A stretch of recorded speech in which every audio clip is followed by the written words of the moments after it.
हजरात, जिस चीज की उम्मीद थी वही हुई।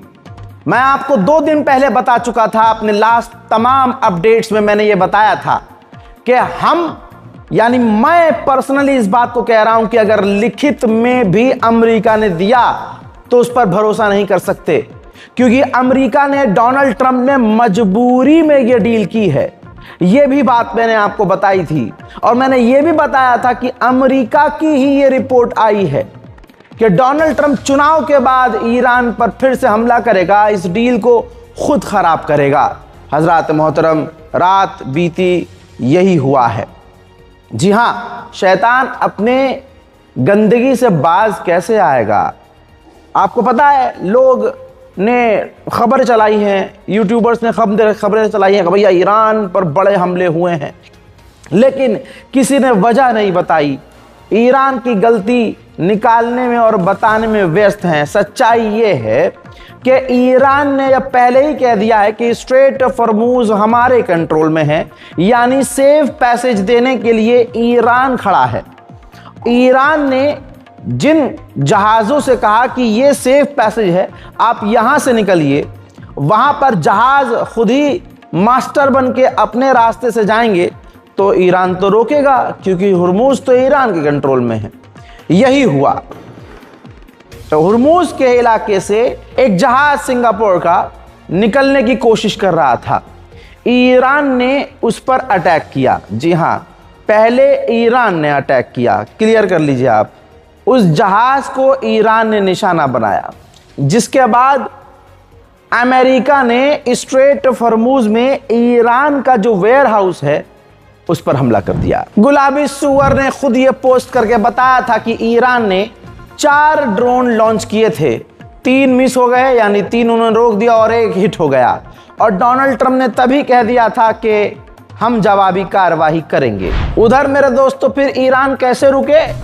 और ईरान को कोई रोक सकता है क्या, या आज तक कोई रोक पाया है क्या? अमेरिका की गलतफहमी थी कि हम फिर से कुछ कर देंगे और अपने आप को जीता हुआ दिखा देंगे, लेकिन ऐसा हुआ नहीं। जब अमेरिका ने रिटेलिएशन के नाम पर ईरान की पोजीशन पर हमला किया हुर्मुज में, तो ईरान ने अरबों में अमेरिका के जो ठिकाने हैं उन पर हमले किए हैं। मेरे पास कई जगह से ये तारीख में खबर आई है, आज की ही तारीख में, कि रज़ा भाई हम यहाँ कुवैत में हैं, यहाँ पर धमाके की आवाज़ आई है। एक ने बहरीन में बताया कि भैया सायरन बजा है, लेकिन ईरान ने नाम किसी का नहीं लिया है। ईरान ने अरब का नाम लिया है कि अरब में मौजूद अमेरिका के बेस को हमने निशाना बनाया है। उधर ईरान के विदेश मंत्री ने कहा है कि हम कभी नहीं भूलेंगे आयतुल्लाह सैयद अली खामनाई की शहादत। जिस तरह से उन्हें कत्ल किया गया, हम कभी उनके कातिलों को नहीं भूलेंगे। पहली बात यह कि अगर आप भूलेंगे नहीं तो फिर डील काहे कर रहे हो? बहुत सीधी सीधी बात है।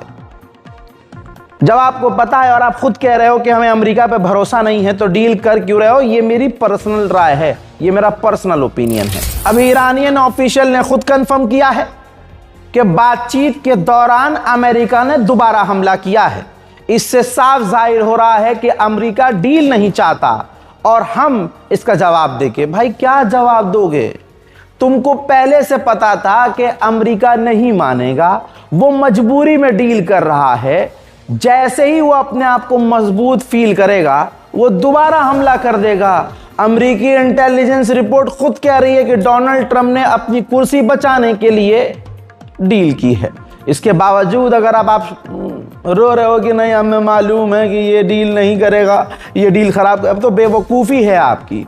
आपको आगे से ये बात कहकर कि डोनाल्ड ट्रंप डील खराब कर रहा है और नेतन्याहू के इशारे पर चल रहा है, ये कह के खुद डील ख़त्म करनी चाहिए।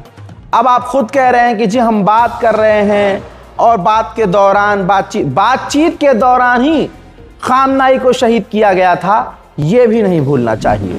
ईरानियन ऑफिशियल ने फिर से कंफर्म किया है कि स्ट्रेट ऑफ हॉर्मूज हमारे कंट्रोल में है, लिहाजा हम एनवायरमेंटल कंट्रोल फीस जरूर लेंगे। यानी मैंने कहा था कि टोल ऐसे नहीं तो ऐसे लेगा, लेकिन ईरान जरूर लेगा। मेरे दोस्तों, अमेरिका, इजराइल और यूएई इन तीनों ने जंग के बाद पहले आमने सामने बैठकर मीटिंग की है। तीनों शैतान एक हो गए हैं। किसी गलत फहमी में मत रहना कि डील हो गई है तो मामला हल हो गया है। जब तीन शैतान मिलेंगे तो क्या कांड होगा आप सोच नहीं सकते। बहरहाल जगह का नाम अभी तक सामने नहीं आया है कि अब ये तीनों शैतानों ने मुलाकात कहाँ की है, लेकिन ये कंफर्म हो गया है कि अमेरिका, यूएई और इजराइल ने मुलाकात की है। अमेरिका के फाइनेंस मिनिस्टर का बयान यह है कि हमने ईरान पर हमला इसलिए किया, जो 41 दिन जंग चली थी, कि हमने हमला इसलिए किया क्योंकि ईरान परमाणु बनाने के 2 हफ्ते पीछे था। और आप सभी को पता है कि ये झूठ है। 40 साल से खुद नेतन्याहू ये झूठ बोलता आया है कि परसों ईरान हमला कर सकता है क्योंकि कल वो परमाणु बना लेगा। 1 हफ्ते में बना लेगा, 2 हफ्ते में बना लेगा, 3 हफ्ते में बना लेगा। 3 कदम दूर है, 4 कदम दूर है। और दुनिया ने देखा, इजराइल की मूसाद ने खुद बताया, अमेरिका की इंटेलिजेंस ने बताया, CIA ने बता दिया शहादत के बाद, खामनाई की शहादत के बाद, कि ईरान परमाणु नहीं बना रहा था।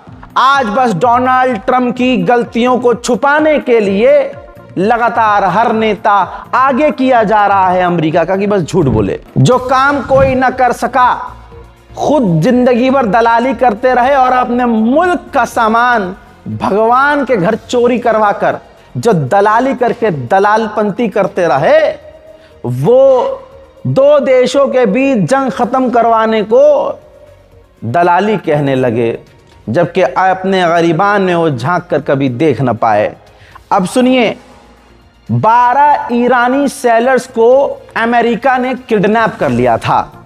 जो काम कोई न कर सका वो काम पाकिस्तान ने किया। पाकिस्तान ने उन ईरानी सेलर्स को छुड़वाया अमेरिका से और वापस अपने यहां ले गया। यानी वो ईरानियन जो अमेरिका से आज़ाद हुए हैं वो पाकिस्तान जाएंगे, फिर पाकिस्तान से वो ईरान जाएंगे।